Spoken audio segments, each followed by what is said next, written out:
Good evening, one and all. Welcome along. It is season 5, episode 31 of the UK Dallas Cowboys podcast. Tonight I'm joined by Paul and by Rich, and I'm sure we'd all like to wish you, the fans, the viewers, a happy 2024. Happy New Year. Happy New Year. And what a way to kick off the new year, especially on Hogmanay or New Year's Eve of the Arizona Cardinals defeating the Philadelphia Eagles. That was just simply divine. All that smack talk saying, "Oh, you lost to the Cardinals," blah blah blah blah blah. Well, guess what, Eagles fans? You just failed to the same defeat, so you've got nothing to worry about. We've been saying this for the whole year. You are frauds. I like that Joe was straight in with that comment. Absolutely. And Joe coming in with the fire straight away. Yeah, that's what we want to see. I mean, Rich, before we even talk about our own game, talk about Sunday night. It was beautiful, wasn't it? Like they are a broken team. They're a broken fan base. They are a broken city right now, and you hate to see it. You hate to see it happen to bad people. They're not bad people. They're not people. They're Philly fans. But jokes aside, it was glorious to see. I didn't think it was going to happen. I'm not going to lie. I messaged you in the group. I was like, oh, they're like 21, whatever it is, up, and oh, this ain't happening then. Oh well. And then I saw Graham's post after I came out of doing whatever it was I was doing at the time. You like, had what? me to, you had me to confirm it with you, Rich. I was like, no. Oh, yeah. I was like, yes, we won. Sorry, I mean, Arizona won. Sorry. Ooh, now it's got interesting. I know it was just beautiful to watch, and I think it was just seeing all the fans just like, what the hell are you doing? Like you see, that was great. The woman, the woman after the second half, like, what are you doing? Sucking bad, like you should be. It's like you're should be doing. And the beautiful part is now, right? We're now in the prime position to clinch the division now. Mm-hmm. Like we're now, it's all stalemate. We've now got a better record now. Going into the final game of the season, we need to win this game against Washington, which we'll cover on Thursday, folks. But it's like we still do have a job to do, but it seems like we are now in pole position. We are literally Max Verstappen right now, and it's the rest of the NFL, rest of the NFC East is the whole rest of the Formula One drivers grid right now. That's the best way to describe it. Mm-hmm. Like it's only for us to screw up, and that's and I will say though that is still a concern for me. Mm-hmm. Like we can't take Washington lightly. Like even though we absolutely dominated them on Thanksgiving, that is a given fact. But we still need to go over to their territory and still put on a performance to really clinch this division and gain the home field advantage, which is going to be massive for the Cowboys going into these playoffs. Yeah. Like I mean, you clinch the number 2 seed. You're definitely getting one, and if you win that, you're getting a second home game. Our home record has been so good in recent times, and that's, like I think for all of us, the start of the year, I think we all would have said if we could get to an NFC Championship game, we would be happy with that. Obviously, a Super Bowl would be fantastic, but an NFC Championship game. Mm-hmm. Absolutely. I totally agree with you there, Brian. Absolutely. Yeah. And I, whilst I was doing up the banners, I totally forgot to even mention it. And Joe is saying it to us there now. Jimmy Johnson, he finally went into the Ring of Honor. And what a ceremony it was. It was. And he had to do his favorite like his most memorable motto, "How about them Cowboys," as his ending of the speech, and that just got the crowd so rowdy. It was fantastic. You saw Emmett, Michael Irvin, the triplets, Troy Aikman there, just there in support, and you had all the other guys like from Randy White to Mel Renfro, etc., all there. Just there to kind of like witness there and be there in support of Jimmy Johnson, and he just deserves it. Like, it's so long overdue. He should have been in the Ring of Honor a long time ago. Finally, Jerry's now came to his senses, and hopefully this could be the.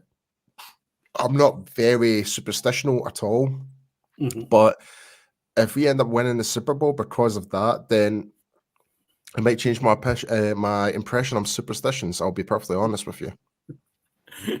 Rich, give us your own thoughts. Yeah, pretty much exactly the same. It was nice to see. It was a long time coming.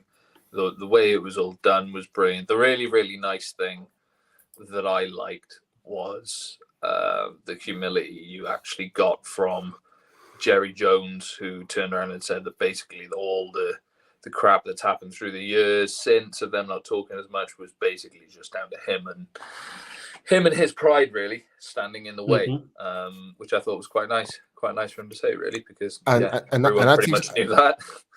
Yeah, and that's the thing, Rich. It takes a lot for Jerry to kind of sit down and muster and really take ownership on that. So you gotta give props to Jerry Jones to actually say what was meant, what he said, and I truly believe that. Like, and well, he said it. He said it out to millions and millions of Cowboys fans all across the world, saying the reason I wasn't in the Ring of Honor is because I was stubborn. Because of our friendship and whatever not, and it's like I just can't. It's now got to that point now. It's like I can't deny that, and I cannot deny the fans this anymore. It's like I need to really put my ego aside and really take responsibility, say sorry, and give Jimmy Johnson the recognition he truly deserves. So fair play to Jerry Jones for doing that, and congratulations to Jimmy Johnson. Absolutely fantastic. I mean, you can see it there rolling through the bottom of the screen. Look, obviously, Cowboys won 20-19 at AT&T, 94,000 in attendance. We're now first in the NFC East, and I suppose Paul has alluded to it, Rich. But I mean, this was the first thing you kind of said was we've got the position. Now we can't go. And as Joe kind of said, look, we can't go out there and lay a duck egg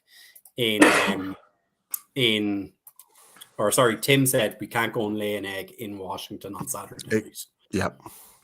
Exactly. Yeah, you gotta this will really be the final sort of test. Well, I mean, it is the final test, but it is a proper test. Yeah. You've got to go on the road, and I know Washington is in the years. The record is who they are, but when you play against teams every year, there's a couple of games or a couple of teams that have a really bad record that find a way to beat a really good team. Yep. Yeah. And that was like just what happened on Sunday there, Rich. Exactly. Yep, absolutely. The only thing I was about to say was that wasn't a really good team because it was Philly, but they found a way to win. A team with a superior record, let's say. Yeah. But they also beat us earlier in the season. You know, they got 4 wins, and 2 of them are against like playoff teams that have been vying for the 2 seed or have been the 1 seed for a while in the NFC. That's pretty big. And anytime you play a divisional opponent, all bets are off. And we know what Washington did to us last season. So to go on the road with the struggles the Cowboys have had going into the playoffs against a divisional opponent, this is a test, and it should be taken as such. We need to kind of remember as well, it's like, will Washington want to take an approach where the record is at right now, where they want to kind of just like take the loss, so therefore they get a better draft position? That could be a potential. Yeah. Question. Not going to happen. Especially against us.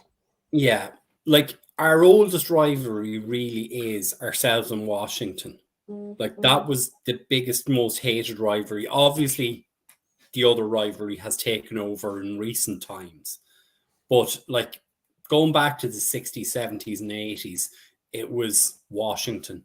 They hated us and we hated them. So they're not going to roll over and die for anyone, especially not the Dallas Cowboys. And they have a lot of draft capital already accumulated. Ron Rivera is probably coaching his last game for the Washington Commanders as well, so they've every reason to try and go out and win that game. Yeah, the way it looks like right now, so obviously the Chicago Bears have got the first round draft pick, the first overall because of the trade and stuff like that. Then it would be Washington based on the points differential. Because they're currently minus 161 right now, and Arizona is minus 124.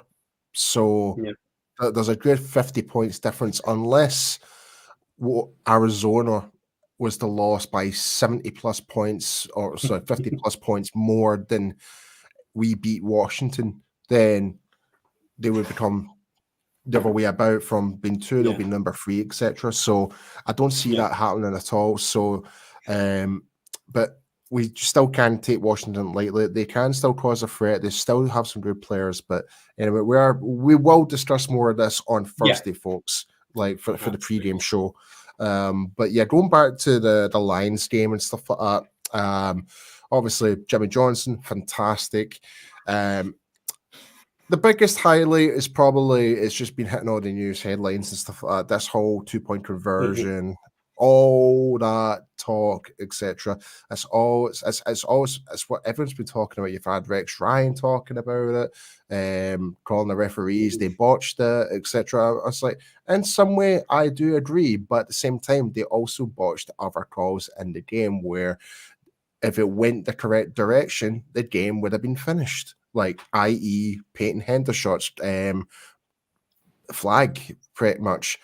That was not Peyton Hendershot. That was a Hutchison for the Detroit Lions that stuck his leg out to try and trip up Tony Pollard. So, and you can see the reaction on Hendershot. He's so confused about it. It's like, why the hell am I getting flagged for? I made a legal block. Like, I didn't do anything. And when they called it tripping, and when you watch it in replay, like, wait, what? I'm sorry, but because of that play, it dropped his back, and we ended up did give Detroit giving the ball back, and it gave him a glimpse of hope, and they did put the touchdown. We should have done better defensively to put that game away defensively in that last drive. Let's be honest. But they got there, they got the 6 points. Then the super promotional talking point of the 2-point conversion is. And we talked about it just before we went live, Brian. It's like my personal opinion. Like my first opinion was, I kind of feel bad for Detroit at first, but now looking more into the details of what happened, it's like, referee did screw up, but at the same time, Detroit screwed up as well. That's the way I'm seeing it, because even though Brad Allen, the referee, whatever his name is, he announced it publicly through the speaker, the whole stadium, coaching staff could hear it, all the TV stations could hear it. It was like number 70 as an eligible player. At that moment, Dan Campbell should have stepped in, or Jared Goff or one of the offensive linemen should have broken off formation and actually went back to the referee and said, no, it's not number 70. We said 68. They didn't do that. They had every opportunity to do that. Yeah. And I mean, Rich, gives your own thoughts on it, because it wasn't just that play. They had 2 more plays to get. Yeah. The 2 so points. To keep it in a vacuum for a minute, I mean, I've been quite on the fence with this for a while, and I've waited to see what specific people have said who I trust, who know more about the sport than me, which is not hard to do. But when I've gone back, I've looked at the rule book, which is ridiculous in and of itself, and we'll get to that. But the fact of the matter is, had they called it properly, Dallas would have lined up people against them properly. Exactly. So to say, because that's exactly what they did. They called 70 as eligible. The reason 68 was so free was because no one was there. He was open. Because it was called wrong, right? Yeah. So let's go with that. So to turn around and say, if it had been called right, it still would have worked, is ridiculous. because the next two plays were called right. They didn't work. Yeah. Now, the one thing that this has highlighted for me personally is it is another example of the referees or the staff not seemingly paying enough attention or giving enough dues to what's going on in the game. There doesn't seem to be, because as much as the onus is on the player to turn and say, I'm eligible, okay. The referee is still there. He's got two people coming up to him. He's then got 70 running up to him after the fact when he's already sort of started to turn to walk away. So we can negate 70 out of this, in my mind, personally. He's got two people stood in front of him. Who's reporting? Is it you or is it you? Yeah. The fact of the matter is exactly what Joe's just said. They designed this play. This is their best play. They designed this play to deceive and to confuse Dallas. One of the best things I'd recommend anyone to do is to go, exactly, this is where I'm going with this. Go and listen to Brian Broadus earlier today, because he says what this rule is meant to do is to do exactly what Tim's just said, is provide clarity on who is eligible. It is meant to negate and keep a fair playing field any kind of deception, because otherwise the alternative is not fair. So the fact that you've had 70 going up and declaring as eligible for the majority of the time through the game, you then had two people go up to the referee in one instance, 70 then running in late to be a third person, and then not said anything after, because the clock was stopped. The clock didn't start until the referee has left and blew his whistle. Yeah. They had ample opportunity to turn around and say, this is wrong. 70 is not the eligible guy, 68 is. But they didn't. So when you put all of that together, to me, that says Detroit were trying to pull a fast one. Yeah. And they got burnt. You play with fire, you get burnt, unfortunately.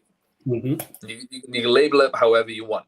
Now, whichever was actually said, we're never really going to know. That's a fact of the matter. We're never really going to know, because one person saying one thing, one person saying another. Here's one. Yeah, here's one for you, Rich, as well. When you've got the two guys coming up to you, which was Penny Sewell and Decker, I assume it was, number 68 and 58. Yeah. When you've got two guys trying to talk to you, you're going to be like, what the hell? Okay, like, someone's ineligible. Okay, I'm going to assume you're talking about 70. That's my, like, especially when you're offensive line, you're going to be quite a bit out of breath, like try to talk like ineligible or something like that. Like, which is where I think the confusion comes in, because exactly running in afterwards, and the responsibility is on the player to report themselves, because as we know, no one else, as we know as Cowboys fans, no one else can report a lineman's eligibility to report as a receiver, can they? Nope. It has to be the actual player. Yeah. Despite the fact that the player reported and then your quarterback checks with the referee. We'll put that aside. We won't go over that again. But it has to be the player. So the fact that 70 came running in after the fact probably added the confusion. But when you take all of this and say, okay, do you know what? Put it aside. Say they assumed 68 was the right person. Yeah. Still lined up wrong. There you go. Still a penalty. Yeah. Still gets called back. Still doesn't work. Or the alternative is Dallas lines up properly because they were given the right information. Let's say it works. Yeah. Okay. You've got 23 seconds on the clock. Yeah. We say, be generous and say 8, 9 seconds. Let's call it 10 for the kickoff.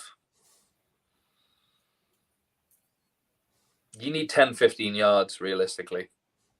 Dak needs to get 10, 15, and CeeDee Lamb's been lighting it up all night. Yeah. 10, 15 yards, you're probably in range to say, do you know what? Give it a go. Yeah. And it may work. And this was the thing, like I was covering the game for the Twitter feed on Saturday night. And one of the first things I did was look for what Brian Broaddus was saying, what Mickey Spagnola was saying, and what Brad Sham were saying. You're not going to get better takes than those three guys. And the immediate thing that Brad Sham said was, even if 68 had declared himself eligible, he was lined up, he was covered, which makes him ineligible as a receiver. He has to be uncovered. So it was there were 2 to 3 different penalties on the play. But it also goes back to the fact, as we said with Paul, they still had a second attempt, and yes, Mike went offside, which brought them back to the 4-yard line, and they still had a third attempt. They didn't convert. So this thing of it's one play. No, you had another chance. It wasn't as if it was wiped off. See, in a way, I do have to commend Dan Campbell's aggression. In a way, like I'm a fan of it. If I'm being perfectly honest, like he wants to go for the win, doesn't want to go to overtime, because if Dallas were to get the ball, then they could easily put the game to rest. Essentially, they could, right? Yeah. But so if I was the coach, it's like I don't want to give him that opportunity. I would just go out and try and win this. So I still think like Dan Campbell was actually doing the right calls. Maybe over aggressive, yeah, you could call it that if you want. But I liked it. Like from a non-Cowboys point of perspective, I think he was he was a coach who wants to win. He wants to add more to the tally. But I don't think that would actually improve their in any way it wouldn't improve their situation in terms of the seedings or anything like that or at all. So it would have been a meaningless win essentially. But I don't know. It's a weird one. This is a weird one, and this is one that's bugged me. And I can understand everyone's view on it. Everyone likes watching aggressive football, especially from the offensive side of the ball. Oh, yeah, absolutely. It's good to see. You want to see a team go down and do all they can to try and win a game. Brilliant. Love it. Great to see. The bit that has really bothered me is the fact that, for a couple of things, but there's been this really weird, quite hypocritical dichotomy going on between the two head coaches. So you've got both of them have been highlighted by the same people in media circles from one breath to the next to say that they were aggressive. The coach that actually won is being criticized for being too aggressive, even though he eventually won. And yet the other coach who was even more aggressive is being praised for being too aggressive, even though he lost. Now, let's be realistic here. Your coach lost you the game. And I know this is blunt. I like the guy. I like the way he coaches it. I like his balls. Yeah, we're going to go down. We're going to do this. If we score a touchdown, we're going for 2. Go for it. Sorry, Rich. This time doesn't. I know where you're going with that. I know why you're grinning. You go down. You have 3 tries. Score a touchdown. Wicked. Didn't work the first time. Okay, fair enough. Go for it again. Didn't work. Okay, hasn't worked the first 2 times. Do you think it might be a good idea to kick the frickin' field goal now? Take some time. Calm down. You haven't lost the game. You're going to go into overtime. You got a chance. That's a fair point. Yeah. In my opinion, and I'm not a player and I'm not a coach, but in my opinion, if I was a Detroit fan, I'd be pissed the hell off, because on top of everything else that happened in that game, good and bad, he lost you the game at the end by not kicking the field goal. He wanted to put your team in a position to win it, and when he had an opportunity, when things weren't looking like they were going to work, he didn't take the best chance available to him and put it in overtime. Yeah. That is a bad decision in my book. No, that's a really good fair point. Same as him up to that point, and then gone, kick the field goal. Let's take some time. It's not working for whatever reason. Let's take some time. We'll get a couple of minutes. We'll go into overtime. We're going to get a bit of a break beforehand. We can simmer down, sort out what we're going to do, because that was your best play. That was your best play that you've rehearsed again and again and again, and you developed specifically for a time like this. You've kept it in the bag. For the most part, they've used it a couple times before, but they've kept it in the bag for the most part, and they've refined it and tried to perfect it as much as they can, and it didn't work. So then after that, when emotions are running high and your emotions are running high, as the leader of the team, to not be able to take a step back and go, nah. I can commend someone for going down and trying to do everything that they can to win the situation. Yep. But the flip side of that argument is he didn't do everything he could to win, because he didn't put it in overtime. Yeah. If he'd won the game, people would be singing his praises because he was so aggressive and he won the game, but he didn't. And no one's criticizing him for it. It's an afterthought because of everything else that happened. And it's a fair criticism in my book. Yeah. So moving on from, as we say, that final play, just a couple of the headlines from the last couple of days. Tyler Smith has a torn plantar fascia injury, which is actually not as bad as it sounds, because I believe he should still be able to play. Which is crazy. Yeah. Yeah. It's it's as far as injuries go, it's a silver lining, because that thing called, when it's one of those things that it's better that it's completely gone than if it's partly torn, because it provides a certain level of instant relief. You don't have, it causes more pain and more discomfort and more issues when it's half torn or partly torn. And if it's completely gone, it's better. And I've had a long suffering problem with plantar fasciitis and stuff like that. So I know fine well, like, it's worse having it than I'd rather have it. I'd rather have it torn or just completely gone. So that's my personal opinion on it. I mean, there is ways you can relieve it and stuff like that, but if it's causing that much pain and stuff like that, just like if it's torn, then at least your body can reset itself to kind of regrow, to readjust, and you're not going to have that as significantly down the line. So it's probably the best thing for him in terms of going forward as well. He's not going to have that as lingering or cropping back up as bad anymore. So that's always a good sign. But especially when you've got the best medical team in the NFL, are going to be on top of that, like doing all the scans, making sure that he's getting all the treatments and stuff like that, make sure it's healing up the way it should be. He'll be back better than ever, like given the proper rest period after the season is over. Yeah. So as a result of that, we've heard in the last couple of hours that La'el Collins and Damian Wilson are both going to come and have a cup of coffee at the Star. There is potential that both of them will make the practice squad ahead of the weekend's game. I mean, obviously, look, La'el Collins, it's not going to be a starting role. It's going to be a depth position. We need depth at linebacker, and you're bringing back Damian Wilson, who has played here before. And just the other one I want to bring up, Joe did highlight this, and it was also another concern coming out of the game, is Dalvin Cook has been waived by the Jets and will be available for a playoff team. Bring him in. Bring Dalvin Cook in. Simple. Given the issues we had with the running game, in particular on Saturday night, the fact Rico Dowdle was missing on Saturday night, we had 61 yards on the ground in that game. That's not going to win a playoff game. Nope. Can we go into that one now? Yes, while you just touched on absolutely. it?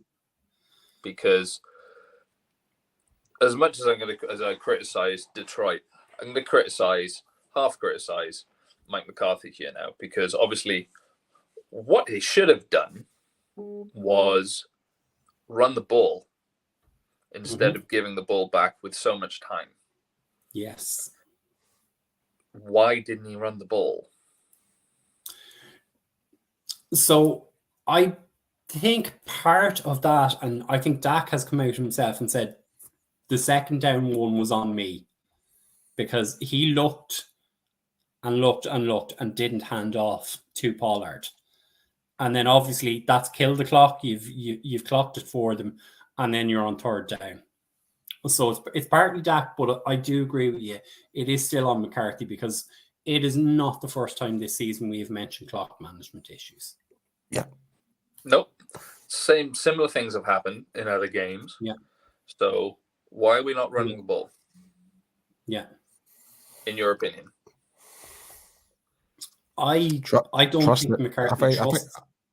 Yeah, I was Pollard. just about to say this. I was just about to say the same thing. I think it's trust issues. I really do.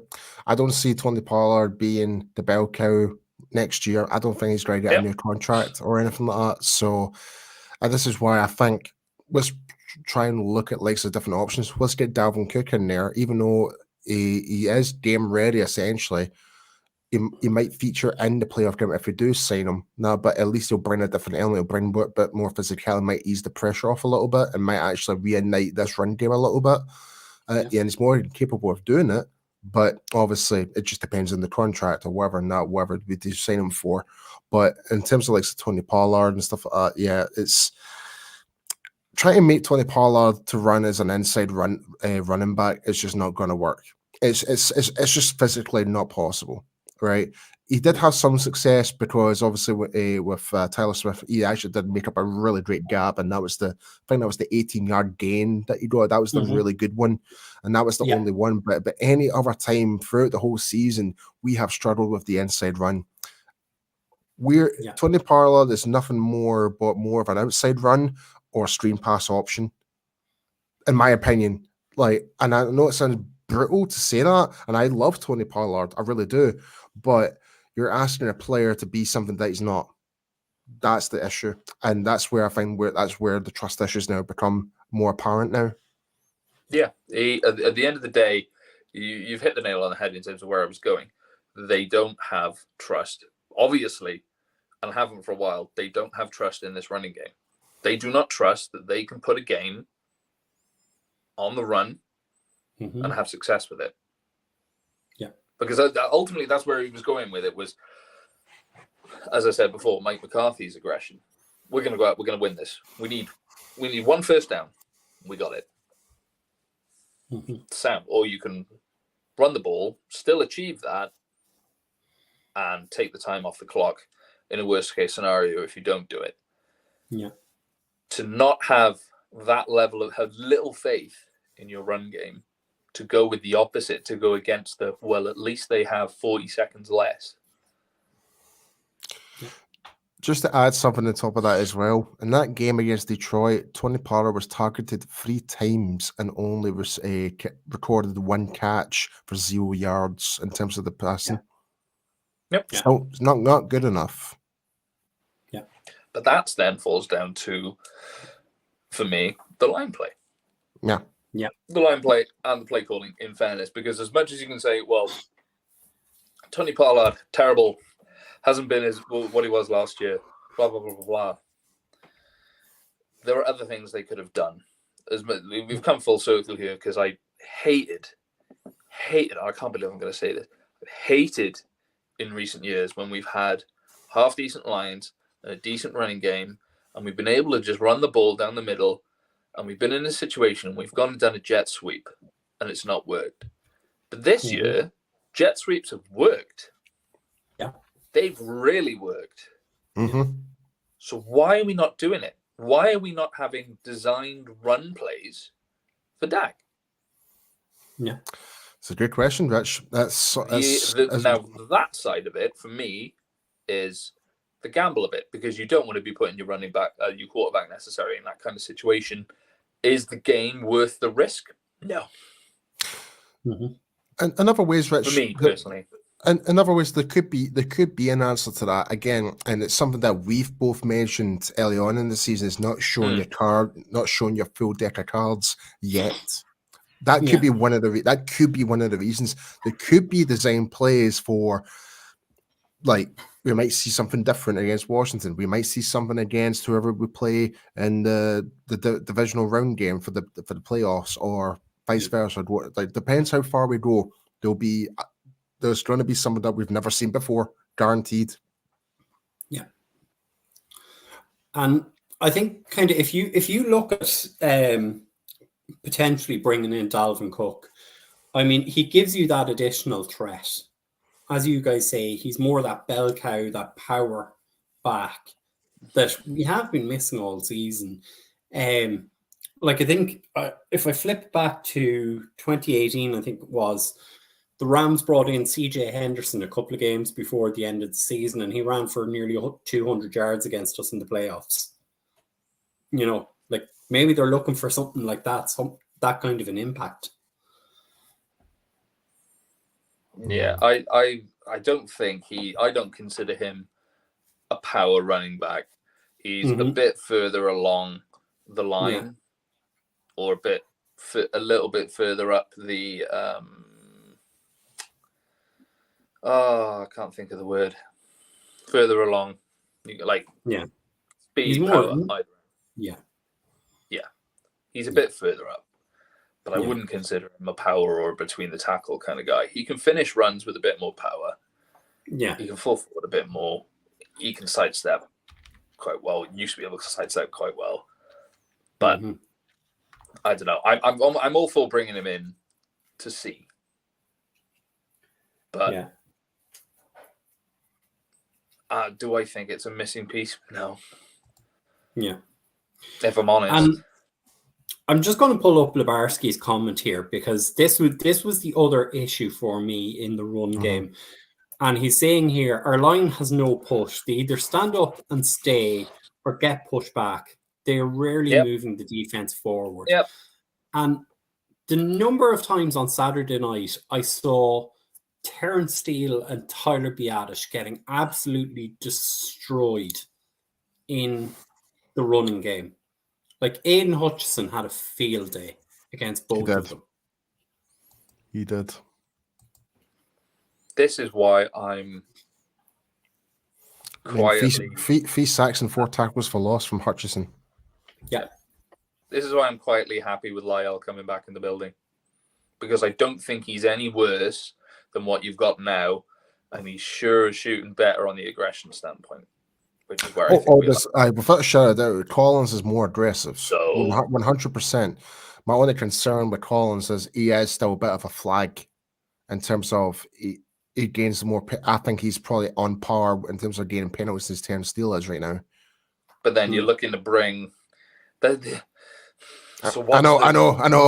What's the bad side of that? He's coming to join the most penalized team in the league. That's true. That's very true, Rich. He's about the same as Terrence Steele, but he's more aggressive. That's true. Okay, I'll go with that.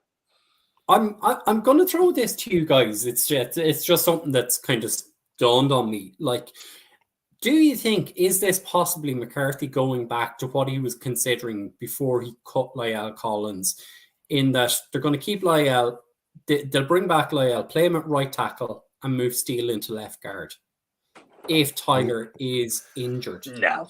Or maybe, as Rich would want, Lyle goes to left guard if Tyler is gone. I rather prefer Collins at left guard, because that would definitely open up a good separation gap in the inside for sure. And let's not forget, me personally, I preferred Collins at guard when he started off for the Cowboys before he moved to right tackle. I thought he was an absolute beast at left guard, but we'll just need to wait and see what happens. Like you said, he'll likely get signed to the practice squad. He's going to be in there for depth. We don't expect him to be it drop in and play straight off the bat. So this is a depth signing. Yeah, 100%. Yeah, this is so that they don't have to. Just in case they have someone behind TJ Bass, in case he has to play for Tyler Smith. Because at the minute, as much as they're expecting him, he should be able to play. there's a chance. And yeah, if you got to play Tyler Bass or TJ Bass constantly, who's behind him? It just goes back. It goes back to the same with Bill Belichick always says, next man up. yeah. Who's the next man up? That's Do you have it. any faith in them? No. Okay. Hi, Lyle. Yeah. It's And he insane. played both positions here. Yep, that's true. Just to kind of going back about the other player that we're talking to right now, Damian Wilson, that I'm very happy about. Yeah. If I'm being honest. That's something we do need. We do need that extra depth in linebacker right now because we are very, very thin at it right now. Like obviously we Overshawn out for the season, LVE's out. We're using safeties to come and play as linebacker like Marquise Bell and stuff like that. So for bringing in Wilson to bring his knowledge, he knows Dallas. He played, what was it, Kansas he played with? Kansas, yeah. Yeah, and won the Super Bowl with Kansas. Won the Super Bowl with Kansas. So he's bringing more knowledge to the squad as well. So him being on top of that I'm very happy about. So if we do manage to bring Damian Wilson back into the fold, then great. I'll be happy with that. Because that to me, that's a very strategic. I can't even say it. Strategic. Yes, thank you, Rich. Acquisition to the team, because you bring someone that knows this. You know, someone that knows the team, knows what Dallas is all about, knows what it takes, and on top of that, he's bringing in new knowledge from what he's learned from Kansas City. Yes, he's in his later years, Damian Wilson, but he can still probably play and still contribute to this team. So I'm more than happy with that. Yeah. Joe's just commented there, and he's saying right now Wilson would be better than the linebackers we have now, not counting Parsons. And I think that's right something now he's a linebacker that's not called Parsons. Like that is something we do have to kind of talk about, is the impact Micah Parsons had on Saturday night playing as a linebacker, because he had to play as a linebacker for Saturday night. And it gave him that freedom again to be off the ball, to move with the ball. Like obviously that's going to be DeMarvion Overshown's role next season when he comes back from his injury in that kind of spy role. But I mean, I think we're kind of, not giving Damone Clark the credit he deserves this season.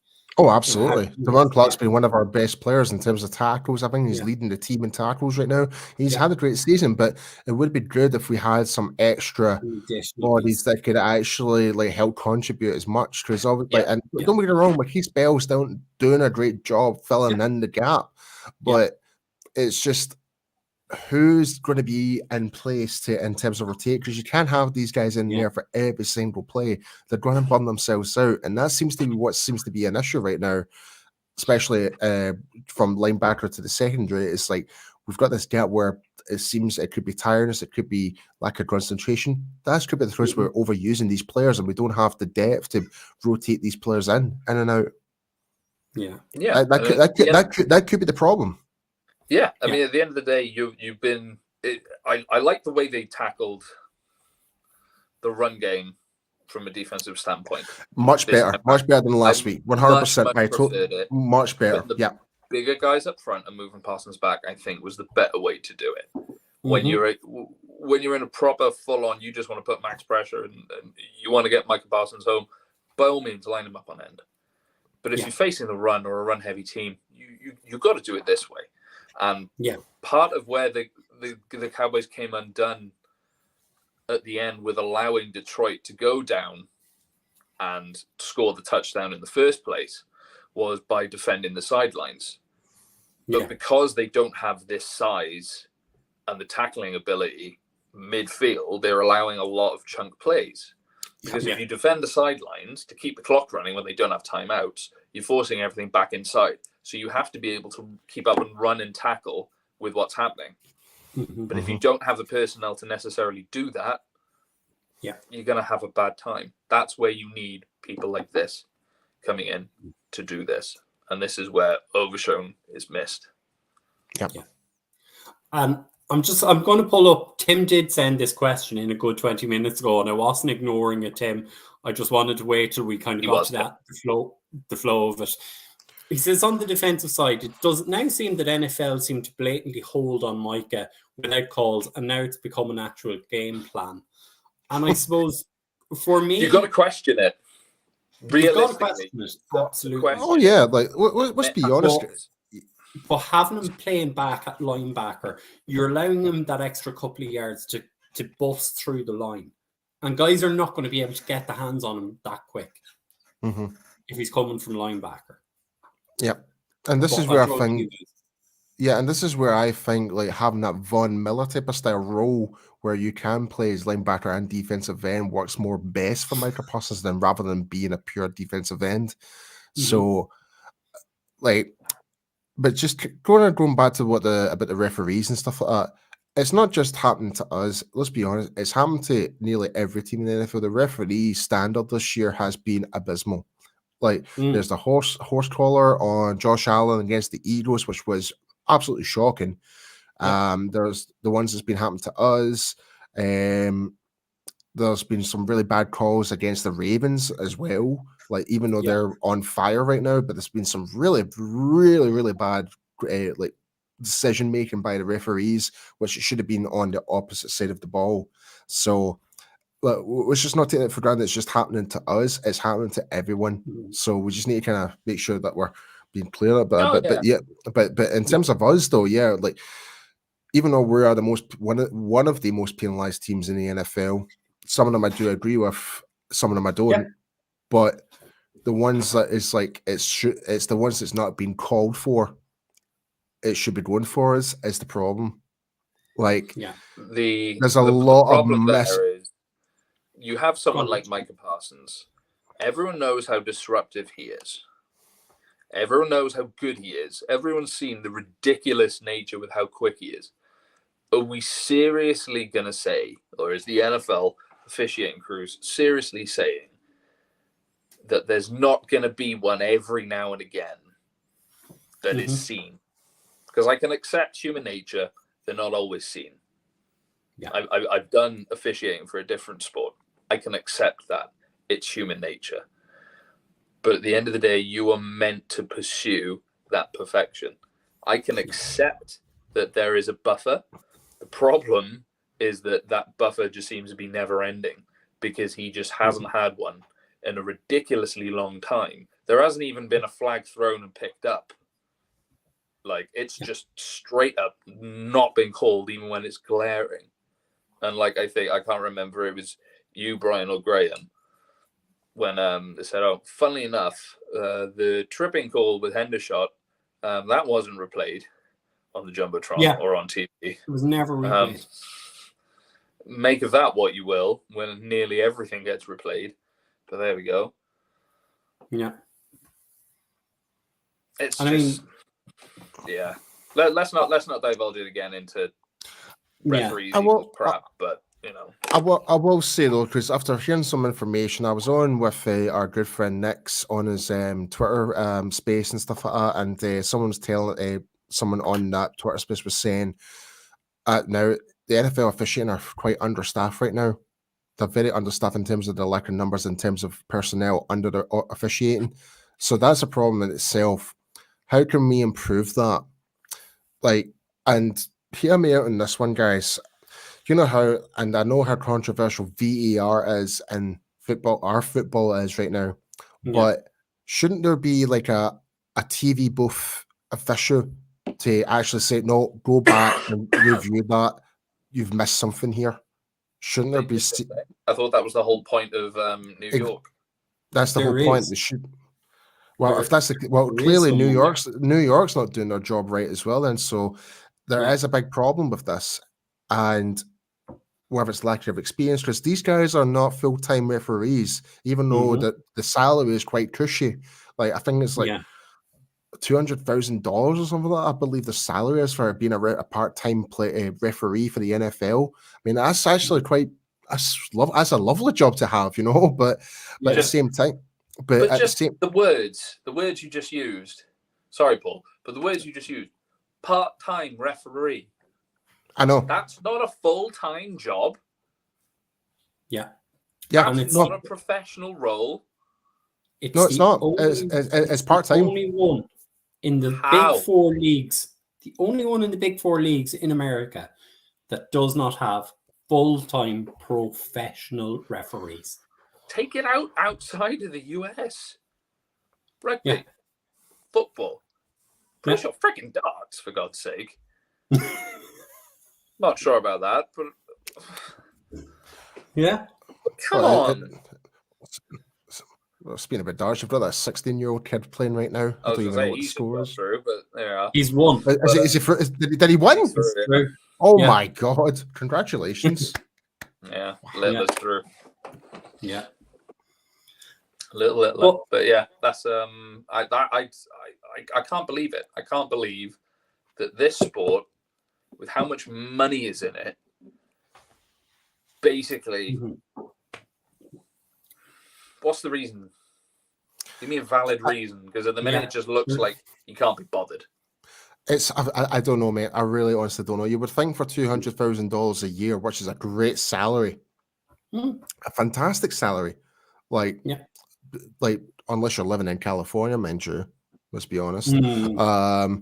But that is definitely a good, sustainable type of living wage for a part, like even especially if that was a part-time job. Like most full-time jobs don't even pay that. Most, let's be honest.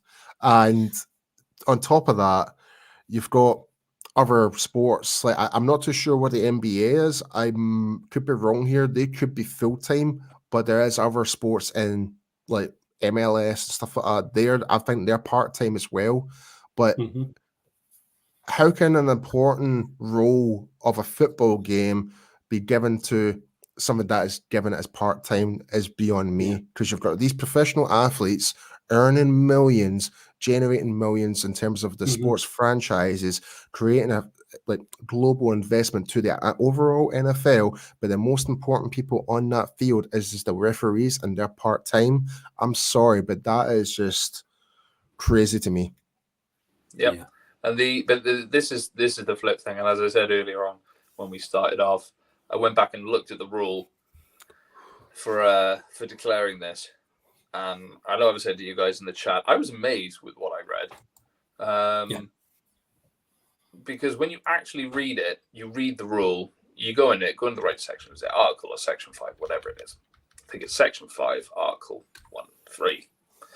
Yeah. But you can find it easily. It's linked on a lot of stories right now, or even just copy and pasted the text of it. But when you read it in its full extent, it's one long sentence that basically says any ineligible player can report as eligible, and any eligible player can report or can perform as ineligible as long as he reports to the referee. Yeah. Now that to me suggests both players should be reporting, but you only ever hear the ineligible player is reporting as eligible. You don't hear the flip, which, to be fair, in the spirit of the rule, to assuage any kind of uncertainty, surely that should be getting announced as well. And surely that person, the onus should also be on that person to go up and report to the official as well. Yeah. But you never really see or hear of it unless I miss it, which is entirely possible. But that to me is either something that just doesn't happen, even though it's in the rules, or it's not done because everyone's just agreed that this is the done way. And it's ambiguous. Yeah. Totally. Which ambiguity in a contract has no place. So your best case scenario is everyone's just agreed amongst themselves generally how we're going to do this. So we're not actually following the rule book. So is it any real wonder why there's so much heat on officials week in and week out about decisions and no calls and all the rest of it, when they can't seem to follow the actual literature of the law? as you put it. I've got more information in regards to the referees here. So, based on the CBA's and examination, the NFL officials' average salary is at around $205,000 for the season heading into 2023. The current one's running through from May 31st, 2026. So the league officials will appear to look into that current agreement for the foreseeable future. So nothing's going to change till the next CBA, essentially. Yeah. So that's a concern for the next 3 years. Yeah. Or 3 seasons, sorry. Yeah. And here's the thing, as Tim has said, how can the NFL admit the Lions were in the wrong but still punish the referee? And this is the thing, they haven't punished the referee. They've actually given the referee a primetime game in this weekend slate. You know? Who's he refereeing this? Who's he refereeing? I can't remember which game. It's the Ravens game. I thought, yeah, that's Steelers, yeah. The next Saturday night game, basically. Yeah. You know? There we go figure. But look, we're nearly an hour into the show, and we haven't really yet mentioned probably one of the biggest points in Saturday night's game. CeeDee Lamb broke all of the receiving records for both catches and yards in a season. Wow. I mean, Rich, you and I have been talking about this recently about, trying to construct the roster for 2024. And with every game, the price tag on CeeDee Lamb is now going up. Yeah, it's shaping up to be a fun one, isn't it? Yeah. I am not looking forward to this off-season, gentlemen. I'll be honest. I'm not. I'm glad it's someone else's headache, put it that way. Yeah. Mm-hmm. Like I've been trying to write this article for a month, Paul, and I every time we play a game, I'm going, I have to scrap it. Yeah. and as Tim has said here, he was rewarded with that was pretty funny, to be fair. That was pretty didn't funny. Waste any time. That was the caption was the best bit. It was just like, didn't waste any time, huh? Yeah. But I suppose the kind of the question coming out of this is, like the knock on CD was he's not a possession receiver. He doesn't catch you the 10 or 12 catches a game the players get in the off season. He doesn't get you that 14, 15, 1600 yards. I mean, outside of Tyreek Hill, CeeDee Lamb is the second best wide receiver in the game right now. Absolutely. And in this game alone, he was 13 recorded catches, 227 yards, averaging 17.5 yards per catch. That's ridiculous. Yeah. Right? Every single third down that needed to be done, and they passed the ball, went to CD. Yeah. Dak threw the ball 37 times. 17 of them were targeting CD. Like, don't get me wrong, it's that game. He's got the opportunity to do the yards and the receiving and all the rest of it. They're going to feed him. Fine. But this isn't a game where how he's performed is massively out of character compared to the rest of it. That's the point. Mm-hmm. This has been fairly consistent the whole season. Yes, agreed. He's going places. It's you just hope it's not just for this season. Yeah, and we all know CeeDee Lamb can do special things as well. Like take the Minnesota game last year, or was it the one 2 years before, where he did that ridiculous one, had the catch in the end zone in Minnesota. Yeah. That was just unbelievable. So we all know CeeDee Lamb is a special breed. We do know that, and finally we're getting to see this. And you just said it perfectly, Rich. It's that consistency. Like there was times where previous seasons you have a great game and he'd be non-existent for 2 or 3 games and he will pop back up again, where CD has actually been very reliant. Like, don't get me wrong, there was a wee tough part at the middle part of the season, like i.e. the San Francisco game, Arizona game, he was pretty much non-existent type of thing. Yeah. Right, and his frustrations grew, but we managed to overcome that, and he's just now flourishing right now. But the problem I have right now is not with CeeDee Lamb, it's the fact that when CeeDee Lamb is not actually on the field, our wide receivers just can't seem to like step it up. They step up when CD's actually on the other side of the field, like when he's on the field, the opposite side. Like if you're like CD might be lined up on the left and you've got like Cooks on the right, that's going to create much better separation for those other wide receivers. But when CD Lamb's actually out on the sideline, it seems to be more of a struggle. That's a wee concern I do have. So let me put it to you this way: would you rather have? Because the past few years, right, you've had situations where you've had a receiving core. We had the top three there that were all 1A, 1B with him, Amari, and Gallup. Thank you. Would you rather have that? Because when one of them came out or one of them wasn't having a great game, without a doubt, the other guys were stepping up. Would you rather have that, or would you rather have this, given the position you're in now, given everything, really, the position that this team is in right now, and the way this season has gone, and the way Dak's playing, what would you prefer? That's a great question, Rich. If it was me, I would still prefer to have Amari Cooper in the squad because he knows how to create separation better than most guys. I would say he creates better separation than CD still. Like, I would still have him in this team. I would. But then if you have Amari Cooper, does CeeDee Lamb perform this way?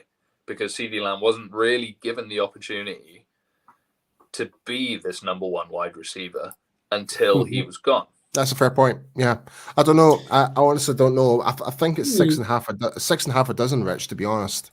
Yeah. I think if you had the best of both, so basically, would you prefer this season? My question is, would you prefer this season or the other season? And I would prefer this season. Oh, yeah. I still prefer because this of the way season. Dak is playing. If you were able to have your cake and eat it, and you had that core with this Dak, that's a thing. But then you've got to be fair and say, look, Brandon Cooks is no slouch. No. Yeah. They keep airing I swear it's every like third play of the game. Every first drive, he's gone. He's on a go route, and the ball's out. And it's just missing. And it's just missing. And it's just missing. Yeah. And on that, I can't remember. It was one of the late drives. I can't remember which one it was. It was, in fact, it was that third down before when they were passing the ball. The second one was Dak's fault. And he had the incomplete, and he had, I think it was Ferguson underneath. Yeah. But he had Tolbert up all the way up there. Yeah. And it was said on one of the Cowboys.com shows earlier on. I think it was Brian Broaddus. He said, if that was CeeDee Lamb, I bet you he throws that ball. And I agree with him. Yeah. If CeeDee Lamb was up there instead of Tolbert, the ball's going up there. It's not going there, and it's not going down here. It's going up there because he trusts him, because he has that rapport with him. Mm-hmm. That's what it is. At some point, those go routes, it's going to connect. Yeah. Whether it's Cooks or Tolbert or both, it's going to connect. And we had earlier on in the season, from jet sweeps and a couple of go routes again, one of them being a touchdown from number 9. We haven't seen that in a long time. If you want to talk about keeping stuff in the bag and not doing specific things for a while, that's one I think they're being sneaky with. They know they can do that, and they've not done it for a while. They had proof of concept earlier on in the season. They've not done it in a very, very long time. That's one I think they could be keeping. Yeah. But what's concerning to me, Rich, and Paul, you can jump in on this one as well. 37 targets in that game on Saturday night. Michael Gallup had no targets. And that's a concern. He's your highest paid wide receiver, and they're not even looking for him anymore. I could see a trade happening, to be honest. it would actually that could be one of the things we could be talking about in this off season, and it could actually help us with the cap. Yeah. He was schemed out. Yeah. A couple of weeks into the season, we could. It was being talked about. You can see what's happening. He did have a couple of games ago. Yeah. Help pull it out for us. Yeah. But by and large, yeah. But he's not being. He's not in at the minute right now. Unfortunately, he's not in the right place. Yeah, and it seems to be, and Rich, you mentioned his name earlier, is Jalen Tolbert is that boundary guy now. You know, it's if they're going to throw a deep boundary ball, it seems to be going to Tolbert rather than anyone. This is the thing. They finally realized that they need speed. And Michael Gallup is he's not an afterburner guy. He's a tough receiver, and you put up a contested ball, and he'll fight for it. But he ain't gonna go get those other balls. He ain't gonna be. There's a reason you brought in Brandon Cooks, and there's a reason you went and got Tolbert, and there's a reason you started using, as I said earlier, number 9 finally properly as a wide receiver, where he's actually listed on the freaking depth chart, and you've utilized him, and you've had the proof of concept, and you know it works. Yeah, they seem to be happy with their core of guys fighting for the ball. Yeah, CeeDee Lamb, because he just seems to do quite a lot of it. Big Ferguson, Schoonmaker. They seem to be happy with that, in my mind. Yeah. And especially Ferguson. Yeah. Like Lebarski has kind of joined in on this one. He said, any GM that trades for Gallup is getting fired that day. I don't think it's happening.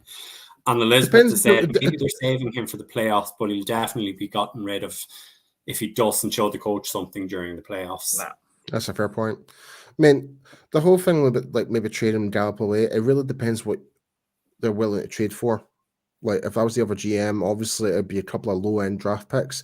And let's be honest, we've had a lot of success with our low-end draft picks in recent years. So I would take that in a heartbeat. If anything, it reduces the salary cap down and actually would give us more options, get extra offensive linemen and a steal or extra linebackers at the late rounds. I'm all for that. Yeah, absolutely. And look, we're an hour and 10 minutes in, and we still haven't really mentioned Dak. I mean, when the game was on the line on Saturday night, when it was there to be won, Dak Prescott did what he had to. He drove the team down the field, won the game, had the game-winning drive. And, you know, like, Rich, I think you said it earlier about Lamar being a minus 20,000 to win the MVP, and Dak was second favorite at plus 180. You know, I mean, I think, was it you said that, you know, surely the voting was a couple of weeks ago? Yeah. You know, it's, it's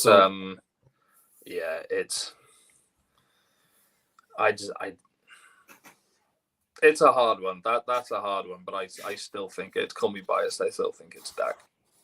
Yeah.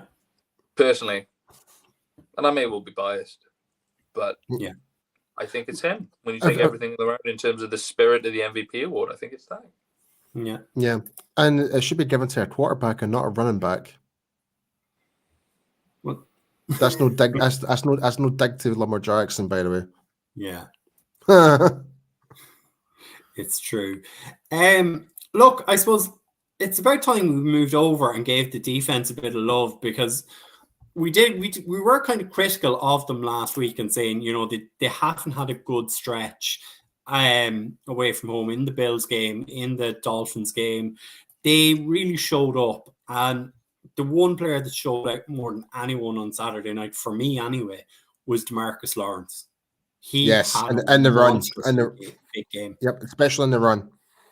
Yeah. The last few games, people have started finally, in general, outside of the building, have started talking more about DeMarcus Lawrence, and I'm all for it. Yeah, all for it. He does far too much for far too little real recognition on this team. Mm-hmm.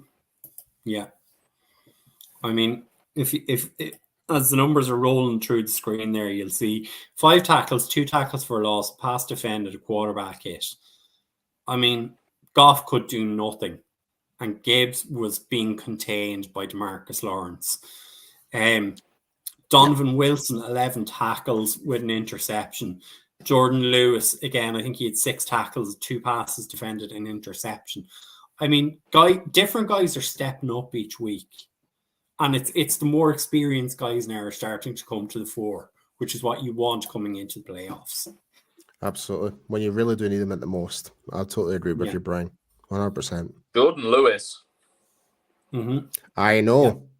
Who would have thought? Yeah. Credit's where it's due. People we've criticized in the past. Yeah. He had a great game. On the screen. He read that perfectly. Yeah. Like, seriously. He saw everything and just knew it and just put himself in position and made the catch. Yeah. It was unbelievable. And I saw Mike catch it because I didn't see the game. So I caught all the chat the next morning. And the one that stood out to me was Mike saying, interception on a screen pass, lol. Like, and he's right. It's like, that never happens. That really ever happens. Because it's the way that did it. J-Lou. Yeah. I like that one, Lebowski. I was at that game, and Jordan Lewis did have an absolute storm of a game against the Saints back in 2021. Yeah, he's starting to come round. To really come round. And potentially, as we said, it was the thing that was missing from that Bills and Dolphins games was turnovers and big plays and sacks. And I mean, again, Dorrance Armstrong had a sack during the game. It was a bit of a gang tackle in the end, but I mean, Dorrance, again, he's doing well without being spectacular, and the numbers are very positive. I will say though, I don't really care for much about the sacks, but the pressures were the most vital point because that's what really got to Jared Goff more than anything, and that's where you were seeing the mistakes. And that's where it got really counterbalanced by our secondary. So, the pressures, we were right up there. We were giving it to arguably one of the best offensive lines in the league right now. Because you've got Penny Sewell, you've got Glasgow, Decker, can't mind the other guys' names, but essentially they've been a very consistent offensive line. Oh yeah. In fairness, we've got to give it to them because I don't think I could be wrong here. I don't have the stats on me right now, but I think Jared Goff might be one of the top 10 QBs that is least sacked, I believe. Yeah, he is. So that's all down to it's really down to the they've been a line. Consistently good line all year, all season long. They've been consistently good, and they still were the other night. Still were the other night. The one thing that I found that I found quite interesting, and I've noticed over the past few games, definitely since Thanksgiving, or the few games after that, is how low Deron Bland is showing up on. He got his statistics a couple of times. Mm-hmm. But how little is he being targeted now? Oh yeah, very. When he is being targeted, like with the other night, it's basically people either have that much faith in the wide receivers because the wide receivers are that good, and that's fair enough. Yeah. So I don't think Deron Bland, anyone can hold their hand up and say Deron Bland is better than every wide receiver in this league. Not fair, not realistic. Yeah. He's damn good. But he's getting targeted a lot less, and when he is, it's either because the receiver is just that good, or it's situations where they think he's out, they think they got him, they designed something up, they just scoped something up really, really well, or he hasn't got safety help like the other night over the top, so he can't do what he wants to do. Yeah. He's playing, he's being avoided, finally. Yeah. In my opinion, I think teams are avoiding him, and they're avoiding him by running the ball as well. Mm-hmm. Elizabeth has just kind of commented there. She said, Fowler has really stepped up. Is that because Hankins wasn't playing? And I suppose, Paul, I'll give that one to you. And I mean, I don't think it really impacts with Hankins there. Like, I think, if I'm being perfect, I mean, Fowler did bring a different dimension, yeah, but not to the interior, no. Like, if anything, like, I thought Osa actually had a really good, decent game. I thought, like we didn't hear too much about our interiors, which is a good thing. There wasn't, again, our problem is not the inside run. It's the outside run. It seems to be our biggest weakness in terms of that. But we managed to kind of, well, even though that the Lions did gain 125 yards in total rush, yes, but our biggest problem in terms of like 125 yards is acceptable. It's acceptable, yeah. I totally agree. But I think our biggest weakness in terms of our run defense is on the outside, especially on the weak side, especially in the weak. Very quick, I don't know if you've seen in the group chat, Lyle Collins is signing to the practice squad. Hey, that's good news. There we go. Ian Rappaport and Tom Pelissero. Yeah, absolutely. Have they mentioned who's being cut, or do we have space? Lyle Collins is signing to the Cowboys practice squad per me and Tom Pelissero back where it all started. That's as much as I can see right now. But as Craig said, he'd be signing to the practice squad after today, so they won't have to announce anyone yet. Yeah. Sometimes you do get them together, and sometimes, as you say, it's later in the day that it gets announced. So look, that's, as Amanda has kind of pointed out there, Lyle has signed. Just going back to Lebarski here, he was saying that the Fowler tackle for a loss was insane. He was there before the run back even got the ball. You know, I mean, like, obviously we can't put up every single stat for the defensive side of the ball because it would take a ream of paper and too much time for me to do it every show. But I mean, Paul, you mentioned also Diggy Fowler had a good one as well. And I mean, that's the thing you want from your defensive line rotation, is the guys are doing something when they're coming in, that they're impacting the game. Like not DeMarcus, but Dorrance Armstrong doesn't play that many snaps, maybe 40% of the snaps. But yet he's probably second in sacks, I would say. Right. You know, and it's doing something when you're in and playing. But the other thing Lebarski is saying here, and look, this is as clear as the nose on your face. This defense has to get turnovers to operate as designed. That's the formula. That's the formula to pair with this offense. And I think that's the way McCarthy wants to play. He wants to get a lead. He wants to build a lead, and then you're allowing the defensive guys to pin their ears back and go after a quarterback. Yeah, and don't get me wrong, that's hard to do when you play against teams that are... There's been a bit of a drought recently, but it's hard to do when a team is running the ball down your throat and you can't do a thing about it, in fairness. But there's been a drought recently, but then you've just had two there. So hopefully, touch wood, we'll see what happens moving forward. Yeah. But before we do end off, guys, I've got a wee special image I want to show to everyone on screen, and I hope this is what you guys. Yeah, I know what this is. Yay! I had to throw it in there, guys. And for everyone who's watching right now, so for our actual listeners, it's basically an Eagle in the trash with a number 1 frauds jersey. There we go. I thought you were going to show the other picture, Paul. Oh yeah, my Twitter one. The one you sent us all from. Give me one moment. I'll get that shared right now. Hold on a minute. But Lebarski is kind of backing you up on this, Rich. He says, that's exactly my fear for the playoffs. If a team plays us like the Bills did, we don't stand a chance. And effectively, that is what you're going to have with the San Francisco 49ers. Yeah, that's one of my two fears. The two fears I have, one is that, but we'll see how we go. Now they seem to have clicked, we need to put the big guys up front and all the rest of it. We'll see how it goes. It is what it is. We come into the season knowing that the run defense was still going to be a bit suspect. It was still how teams were going to target us. Yeah, I can take that.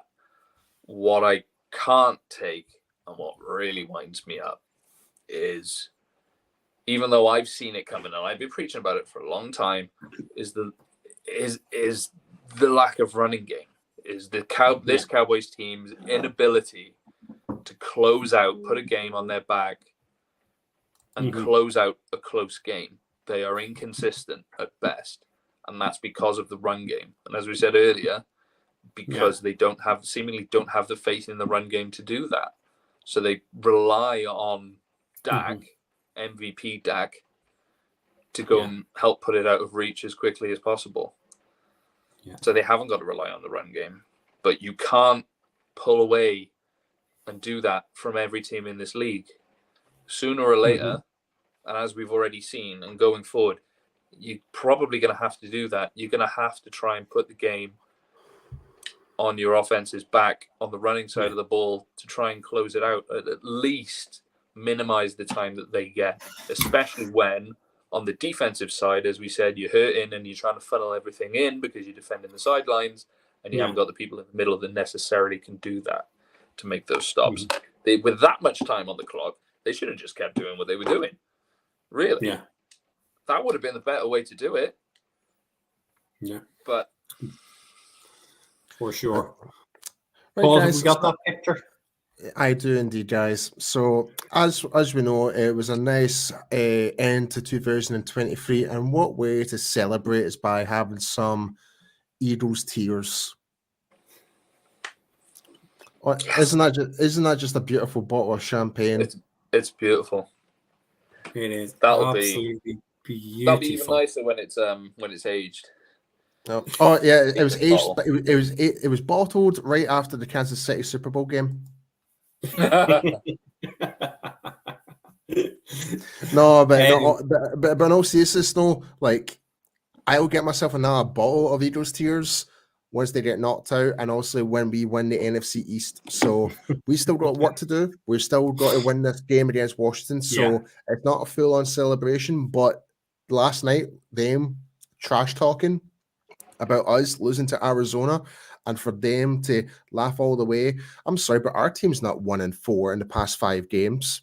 Whose fault's that? Not us, it's you guys. So they deserve all the criticism, whatever.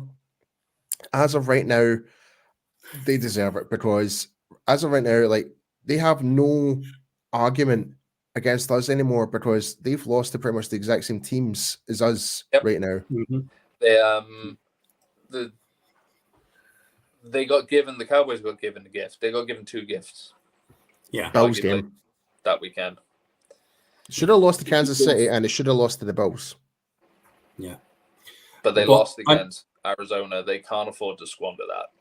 No. They cannot afford to squander that. They have to go to Washington. If they go into Washington and take care of business, people are still turning and say, "Oh, it's Washington. They got a terrible record." Don't care. It's a divisional opponent. You've gone on the road, exactly, Rich, in the cold, outside, against a divisional opponent, and you've won. Arguably one of the worst stadiums in the NFL. Sorry, Washington fans, but it's true. Your stadium is falling apart. It's terrible. True. Yeah. But hey, maybe they'll have cold water and not just ice for the showers. Maybe they've actually fixed their pipes in their drainage system. Maybe the stadium's still standing. Who knows? We'll not hold our breath on that. But the one thing I do want to say, kind of on Saturday night, like, we were interacting with the guys from the UK Lions and Roar of the Lions UK, and I mean, the banter back and forth with those guys is what this UK organization is all about. You know, we great fun. We chatted back and forth. Really good time for them. They're really good guys. And, you know, Rich, as you kind of said yesterday, there was one organization in the UK was very, very quiet. Oh, I've yet to hear anything from anyone. See or hear anything from anyone to do with the Philadelphia Eagles, be that in the UK or the US, apart from the head coach. Well, we may still sit some people anyway. Mm-hmm. Yeah. Philadelphia chickens. Not Eagles, chickens. If you sit people now, chickens. So, Lebarski, you are speaking for all. I can say it for all three of us. You're definitely saying what we're thinking, and I'm sure everyone else in Cowboys Nation is saying this. We've all lost unlosable games before to a rival. We've got to take care of business and not squander this opportunity. Absolutely, 100% what we're all thinking. Joe is suggesting, you know, with the Eagles changing coordinators all the time, maybe they should hire Kellen Moore. Can you imagine? Yeah. Elizabeth is saying Magic Johnson will make some changes to that Washington Stadium. I'd say they might not stay there very much longer. And Joe is commenting, and he says he can see the piano in the background. Can you sing us "Cry Eagles Cry"? There is only one singer in this trio. Rich Jones, take it away. I'm not. No. I was gonna say you can play the piano, but you can't. I will say, Joe, if you were to give Jamie a couple of pints of beer, he'll be singing that all the way up down Yorkshire right now. Poor Sing. Half pint. We'll say sing. Yeah. It's the kindest word I know. Yeah. But as always, look, gents, we do like to give our special teams guys a bit of love, and I'm going to give them a bit of a kick in the bum this week. They were caught out again on a 4th down and gave up 31 yards. Jalen Reeves Mabin converted to, I think, a linebacker as well. A linebacker, yeah. It's the second time they've been caught this season. It was very well schemed. It was.